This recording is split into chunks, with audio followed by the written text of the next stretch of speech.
Halo Sobat Pintar, berjumpa lagi nih dengan saya, Kak Nuki, Tentor Fisika kalian. Nah Sobat Pintar, tentunya di video kita kali ini kita akan melanjutkan beberapa soal UNBK Fisika tahun kemarin. Dan tentunya untuk soal-soal ini terdapat dalam fitur tes pintar dalam aplikasi Aku Pintar. Jadi Sobat Pintar, jangan lupa ya kerjakan soal-soal tersebut. Nah Sobat Pintar, selama pembahasan nanti, kalau kalian ada yang ditanyakan, silahkan berikan komentar di bawah ini ya. Udah langsung saja ya, untuk soal-soalnya adalah sebagai berikut ini. Oke Sobat Pintar, untuk soal ini adalah soal yang terkait dengan pengukuran. Coba Sobat Pintar kerjakan dalam waktu 30 detik dimulai dari sekarang. Perhatikan gambar di bawah ini. Hasil pengukuran jangka sorong di atas adalah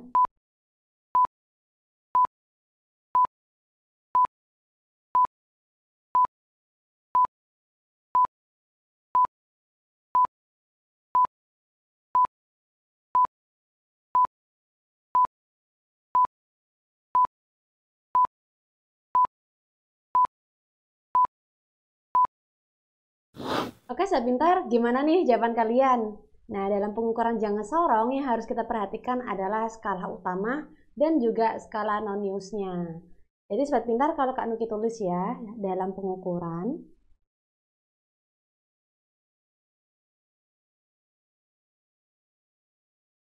terdiri dari skala utama dan skala non-news. Nah, untuk skala utama pada gambar ini memiliki taraf ketelitian 0,1 cm.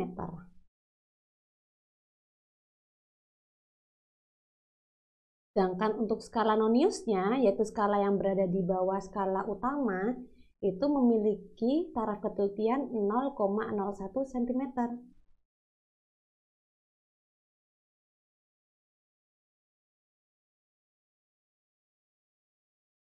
Nah, sekarang kita baca dulu nih untuk skala utamanya. Untuk menentukan skala utamanya, perhatikan nilai 0 pada skala non-newsnya. Jadi angka non-news, untuk angka nolnya kan berada di sini. Nah, itu ditunjukkan pada angka 10, berapa nih Sobat Pintar? 10,1 ya.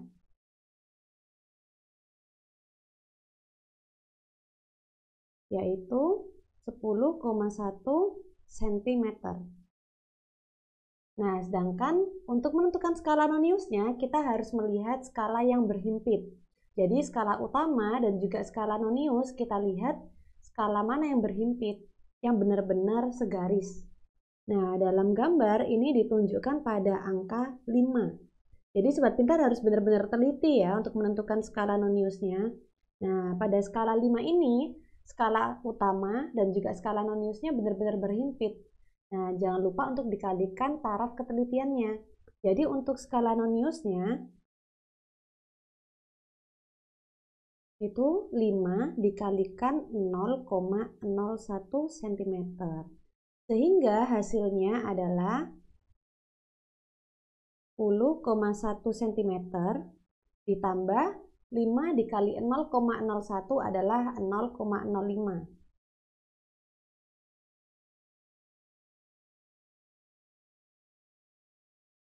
Nah, sehingga hasil pengukurannya diperoleh 10,15 cm. Jadi, opsi jawaban yang benar untuk soal ini adalah opsi C, sebesar 10,15 cm.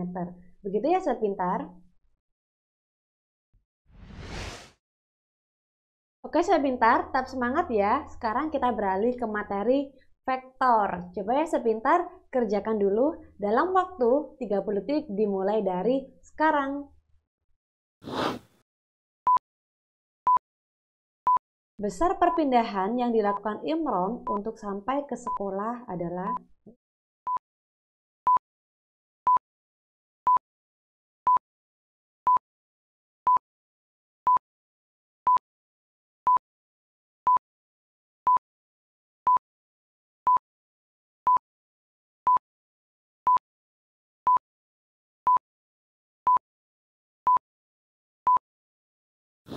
Oke, sepintar, gimana nih jawaban kalian? Mari kita bahas bersama-sama. Nah, untuk menyelesaikan soal ini, hal yang pertama kita lakukan adalah membuat arah mata angin terlebih dahulu. Jadi, untuk yang pertama, membuat arah mata angin, di mana utara itu sebelah atas, selatan bawah, timur sebelah kanan, dan barat sebelah kiri. Kemudian kita menggambar pergerakan Imron dari kos sampai ke sekolah. Jadi untuk yang pertama adalah Imron bergerak ke timur sejauh 40 meter. Berarti Imron ini bergerak ke kanan sejauh 40 meter. Kemudian bergerak ke timur laut dengan sudut 37 derajat terhadap horizontal. Nah, timur laut itu sebelah mana sih? Kita lengkapi dulu ya arah mata angin kita. Jadi, ini adalah tenggara, selatan, barat daya, barat laut, utara, timur laut. Berarti Imron bergerak ke atas condong ke kanan, yaitu sebesar 100 meter. Dan membentuk sudut 37 derajat terhadap bidang horizontal. Oke, kemudian Imron melanjutkan perjalanan lagi sebesar 100 meter ke utara, berarti Imron ke atas ya. Nah, yang ditanyakan adalah perpindahan. Nah, sobat pintar, untuk mencari nilai perpindahan, kita harus meninjau titik awal ke titik akhir. Jadi kita tarik garis lurus titik awal ke titik akhir. Jadi perpindahan Imron adalah sebesar X. Kak Nuki beri simbol X. Nah, untuk mencari nilai X, tentunya kita harus mencari nilai ini terlebih dahulu. Yang Kak Nuki simbolkan A. Kemudian kita juga akan mencari nilai jarak terhadap sumbu Y yang Kak Nuki simbolkan B. Nah, untuk mencari nilai A, berarti dapat kita lakukan dengan cara kita memproyeksikan jarak Imron yang sejauh 100 meter itu ke arah timur laut terhadap sudutnya. Nah, di sini Kak Nuki simbolkan A, yaitu dengan cara S dikalikan, nah karena terhadap sumbu X, kita proyeksikan terhadap sumbu X, jadi kita menggunakan cos sudut cos 37 derajat, sehingga S-nya adalah 100 meter, dikalikan cos 37 adalah 0,8, berarti untuk nilai A diketahui 80 meter. Jadi ini adalah 80 meter. Kemudian untuk mencari nilai B, dengan cara kita memproyeksikan terhadap sumbu Y. Karena tadi kita sudah menggunakan cos, berarti selanjutnya kita menggunakan sin. Berarti S dikalikan sin 37 derajat. S-nya adalah 100, sin 37 adalah 0,6, sehingga diperoleh nilai B yaitu 60 meter.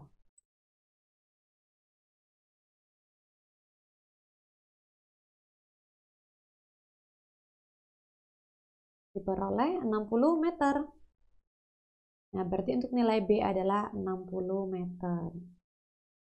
Nah, jadi sobat pintar, totalnya adalah 40 ditambah 80 adalah 120 meter. Sedangkan untuk total jarak terhadap sumbu Y yang dilakukan Imron itu adalah 100 ditambah 60 berarti 160 meter. Nah, jadi untuk mencari perpindahan Imron sebesar X, nah karena dia sisi miring tuh, berarti bisa kita menggunakan Pitagoras. Berarti untuk mencari X sama dengan akar 120 kuadrat ditambah 160 kuadrat.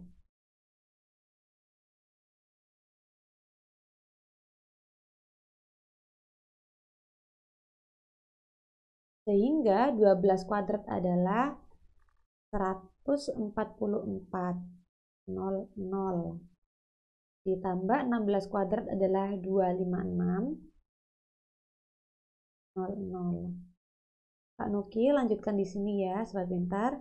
Sehingga X sama dengan 14.400 ditambah 25.600 itu adalah 40.000. Nah, akar dari 40.000 itu adalah 200. Jadi, besar perpindahan yang dilakukan Imron adalah 200 meter. Begitu ya sobat pintar. Kalau kalian ada pertanyaan, silakan berikan komentar di bawah. Oke sobat pintar, sekarang kita beralih ke materi terkait gerak lurus. Coba sobat pintar kerjakan dulu. Kak Nuki beri waktu 30 detik dimulai dari sekarang. Waktu yang dibutuhkan untuk menyusul mobil ambar adalah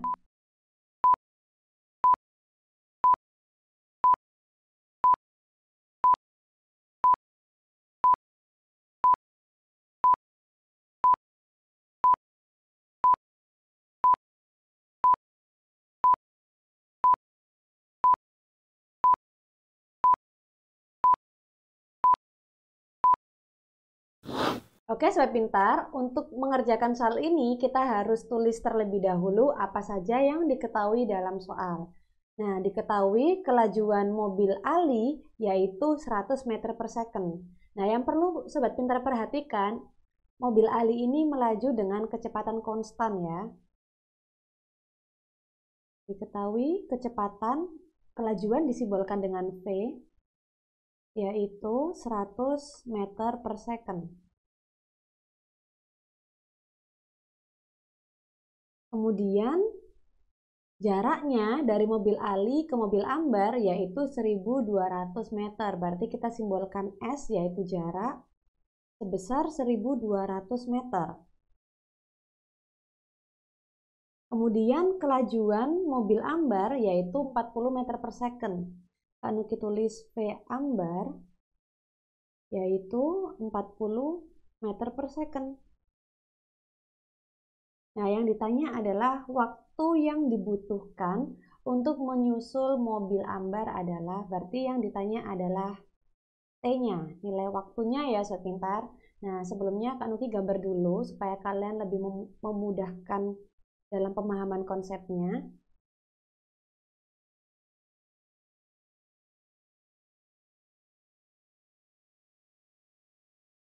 Jadi mobil Ali ini dia terpisah sejauh 1200 meter terhadap mobil ambar yang berkelajuan 40 meter per second.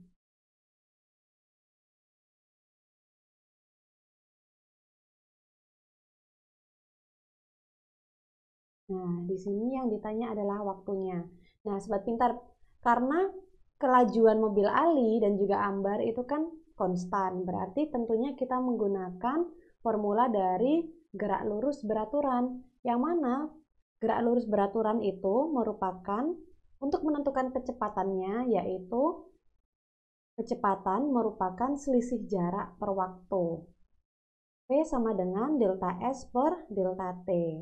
Nah, karena ini yang ditanya adalah waktunya, berarti untuk mencari nilai waktu yaitu dengan cara delta S per delta V.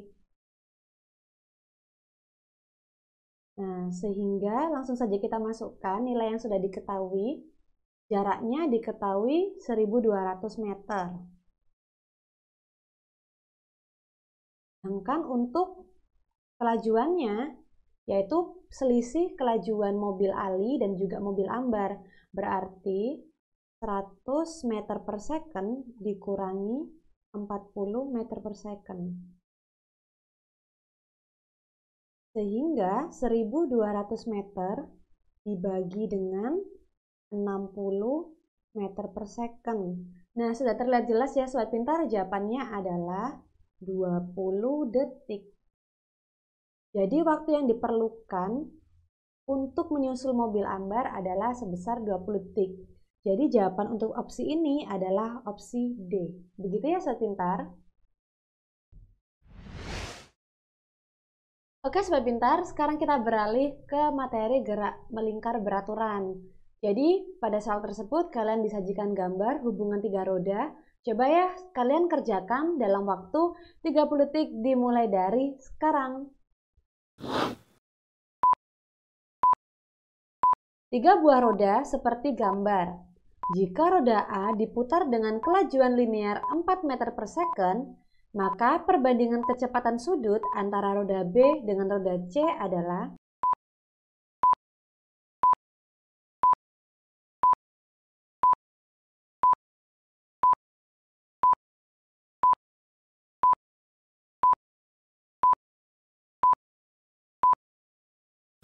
Nah, Sobat gimana nih jawaban kalian?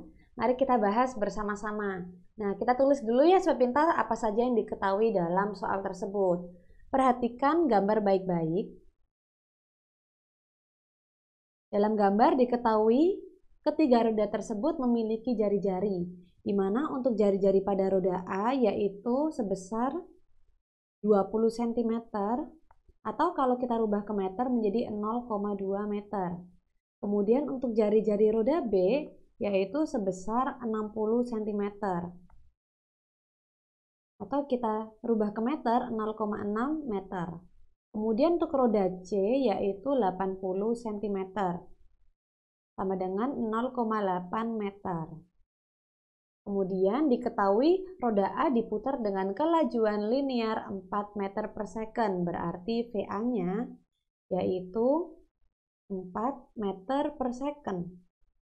Nah, Sobat Pintar, sebelum kita mengerjakan, kalian harus memahami konsep dari hubungan tiga roda tersebut. Coba sekarang perhatikan untuk roda A dengan roda C, itu karena memiliki satu titik pusat yang sama, yaitu sama-sama berada di tengah-tengah lingkaran, berarti untuk hubungan roda A dan juga roda C itu adalah satu pusat. Nah, kalau satu pusat berarti karakteristiknya yaitu memiliki kecepatan sudut yang sama. Berarti omega A itu sama dengan omega C.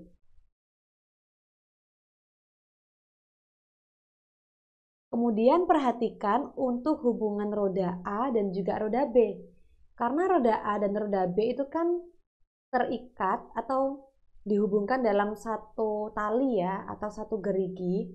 Berarti untuk hubungan roda A dan roda B itu adalah satu singgung. Yang mana satu singgung itu memiliki karakteristik kecepatan linearnya itu harus sama. Berarti dalam hal ini untuk VA itu sama dengan VB. Jadi kecepatan linear roda A itu sama dengan kecepatan linear roda B. Nah, Sobat Pintar, kemudian kaitan kecepatan sudut dengan kecepatan linear, yaitu bahwa kecepatan sudut itu merupakan perkalian kecepatan linear dengan jari-jari. Nah, sekarang kita kerjakan dulu untuk hubungan roda A dan juga roda C.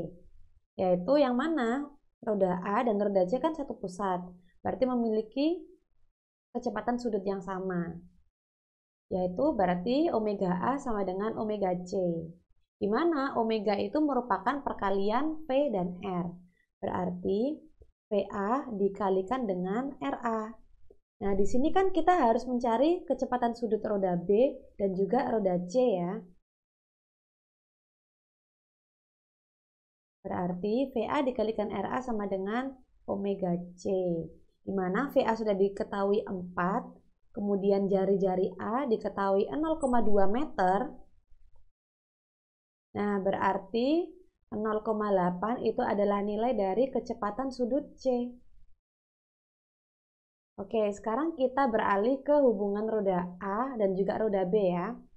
Di mana roda A dan roda B itu satu singgung. Berarti VA itu sama dengan VB. Nah, karena omega itu kan sama dengan V dikalikan R. Berarti untuk mencari nilai V yaitu omega dibagi dengan R. Berarti dalam hal ini omega A dibagi dengan RA itu sama dengan omega B dibagi dengan RB.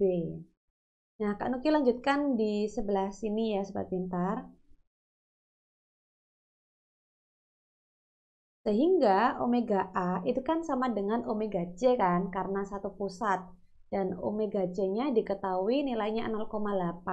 Berarti 0,8 dibagi dengan RA-nya 0,2 meter sama dengan omega B itu kan yang kita cari.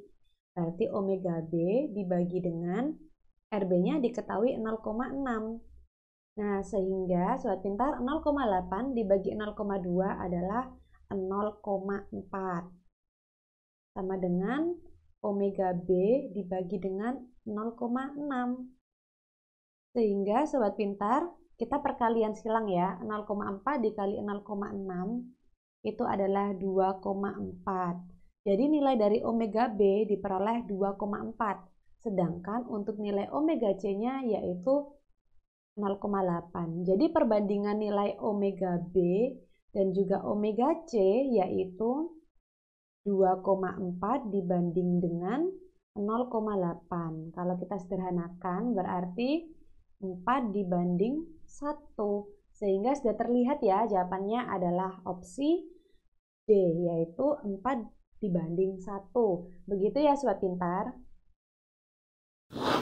Sobat pintar, salah satu fenomena langit yang sering kita lihat yaitu awan. Pernah nggak sih kalian berpikir bahwa seberapa berat awan?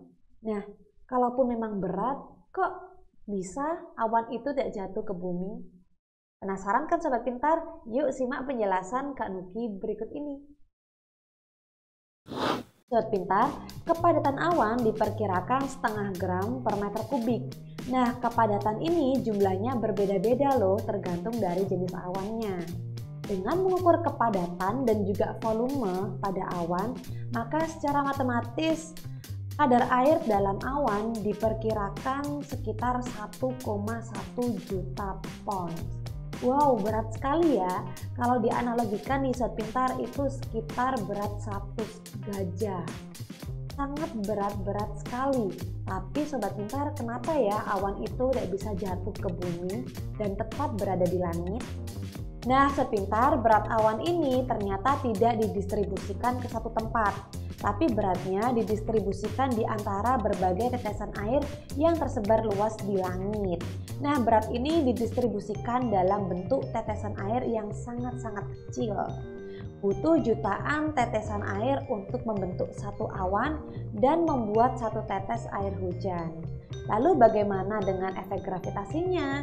Nah, ternyata efek gravitasi ini tidak terlalu berpengaruh signifikan dalam awan yang mengakibatkan bisa jatuh ke bumi. Lalu bagaimana dengan gaya gravitasi? Nah, sobat pintar, ternyata gaya gravitasi ini tidak terlalu berefek signifikan. Nah, yang lebih membuat awan tetap berada di langit yaitu awan mempunyai kepadatan yang lebih rendah dibandingkan dengan udara yang kering, sehingga membuat awan menjadi terapung. Hal ini juga mempermudah pengangkatan tetesan air ke udara. Tetesan air tersebut tidak akan mengambang selamanya. Ketika kepadatan air meningkat menjadi lebih besar dan juga berat, maka awan menjadi jernih dan awan itu akan jatuh dalam bentuk hujan. Nah sobat pintar, semoga kalian paham ya dengan penjelasan Kak Nuki tadi. Sekarang yuk kita beralih ke soal berikutnya. Nah sobat pintar, kita lanjut ya. Coba ya kalian kerjakan, Kak Nuki beri waktu 30 detik dimulai dari sekarang. Dua buah roda A dan B dengan jumlah geriginya berturut-turut 30 dan 60 diletakkan bersinggungan sehingga masing-masing roda gigi berpasangan. Jika roda A berputar 60 kali dalam 1 second, kecepatan angular roda B adalah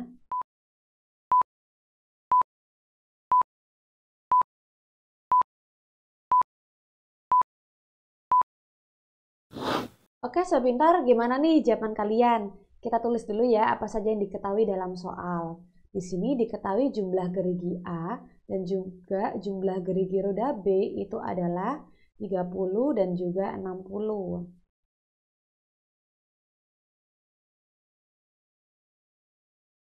Kemudian diletakkan bersinggungan. Jika roda A berputar 60 kali dalam 1 second, yang ditanya adalah kecepatan anguler roda B. Nah, berarti dari sini ya sobat pintar, roda A berputar 60 kali dalam 1 second, berarti bisa kita cari nilai frekuensi roda A. Yang mana frekuensi itu adalah jumlah putaran per waktu. Sehingga 60 dibagi dengan 1 detik sama dengan 60 Hz. Nah, sobat pintar, Kak Nuki gambar. Ada roda A dan juga roda B. Di mana roda A itu diletakkan bersinggungan. Berarti kan terdapat tali ya antara roda A dan roda B. Nah, dari sini roda A dan juga roda B terdapat karakteristik kalau misalnya dua buah roda itu dipasang bersinggungan, yaitu kecepatan linear roda A itu sama dengan kecepatan linear roda B. Nah, sobat pintar, untuk hubungan dari kecepatan sudut dengan kecepatan linear, yaitu P sama dengan omega dikalikan R, di mana omega itu adalah kecepatan sudut, R itu adalah jari-jari, dan P itu adalah kecepatan linear. Nah, karena ini kita membandingkan roda A dan B, dan kita mencari nilai omega B, berarti kita cari dulu nilai omega A ya sobat pintar. Dan ini karena sudah diketahui frekuensi roda A, berarti untuk mencari omega A yaitu 2pi dikalikan FA. Sehingga 2pi dikalikan frekuensi A yaitu 60 Hz. Sehingga diketahui 120 pi rad per second. Nah, ini baru omega A-nya. Nah, lalu bagaimana untuk mencari omega B dan kaitannya dengan banyaknya gerigi? Nah, kembali lagi ke sini sobat pintar. Berarti Kak Nuki lanjutkan di sini ya. Nah, karena V itu sama dengan omega kali R, berarti omega A dikalikan RA itu sama dengan omega B dikalikan RB. Sehingga, nah, di sini kan ini sobat pintar, jari-jari itu memiliki korelasi atau memiliki hubungan dengan banyaknya gerigi. Semakin besar nilai jari-jari itu, berarti kan semakin banyak jumlah geriginya. Karena jari-jari itu berbanding lurus dengan jumlah gerigi. Sehingga ini sama aja bisa kita gantikan omega A dikali NA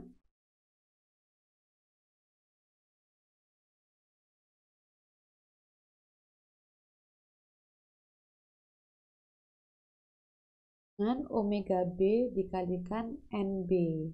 Berarti untuk mencari omega B yaitu dengan cara omega A dikali NA per NB. Nah, kita bisa menggunakan ini. Kak Nuki lanjutkan di sini ya. Omega A dikalikan NA per NB sama dengan omega B. Nah, omega A kan sudah diketahui 120 pi rad per second. Kemudian NA-nya yaitu 30, NB-nya yaitu 60. Sehingga sobat pintar, 120 dikalikan 1/2 sama dengan omega B. Nah, berarti sudah terlihat jelas nih jawabannya.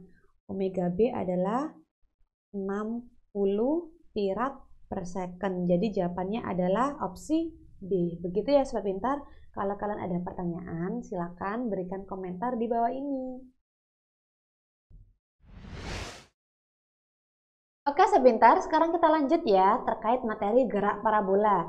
Coba sobat pintar kalian kerjakan dalam waktu 30 detik dimulai dari sekarang. Sebuah peluru dengan massa 40 gram ditembakkan pada sudut elevasi 60 derajat dan kecepatan 8 meter per second seperti pada gambar. Jika gesekan dengan udara diabaikan, maka energi kinetik peluru pada titik tertinggi adalah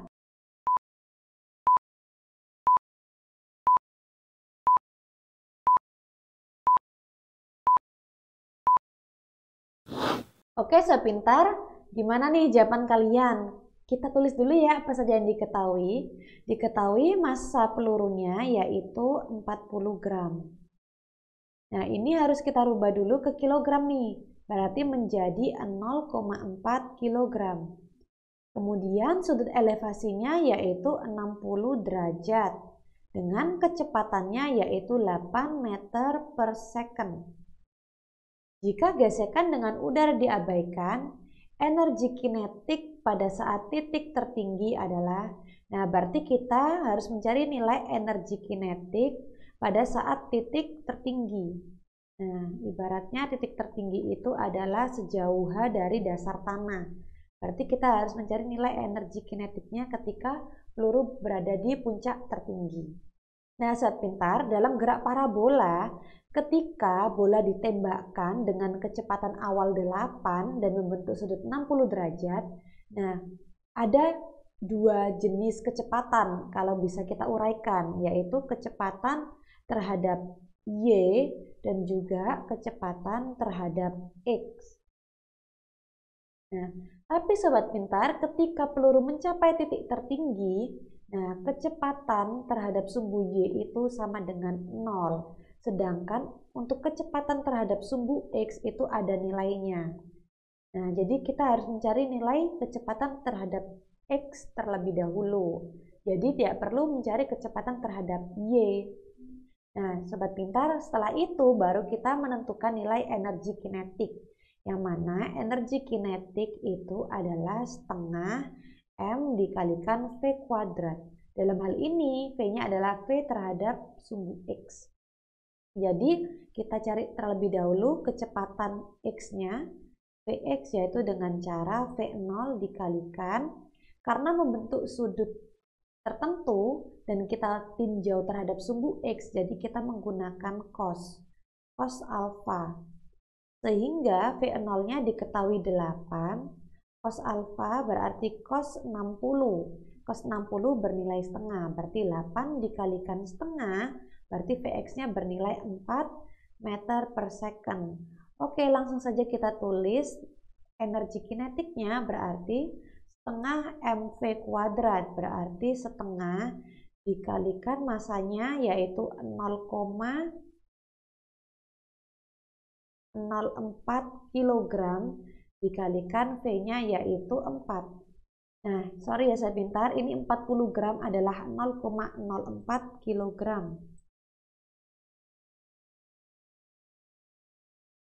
Karena 40 dibagi dengan 1000 ya, berarti 0,04 kg. Oke, berarti sama dengan setengah dikalikan 4 dikali 10 pangkat minus 2 dikalikan 16.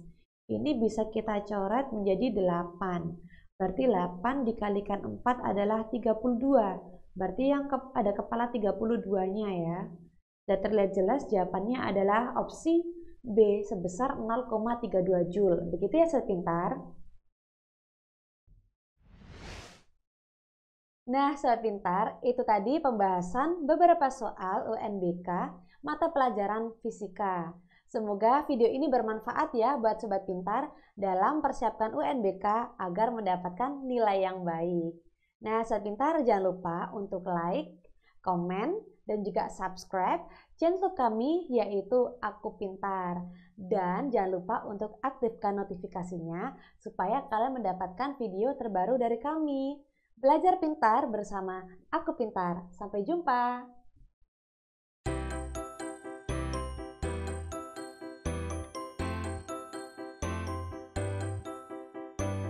Belajar pintar bersama Aku Pintar.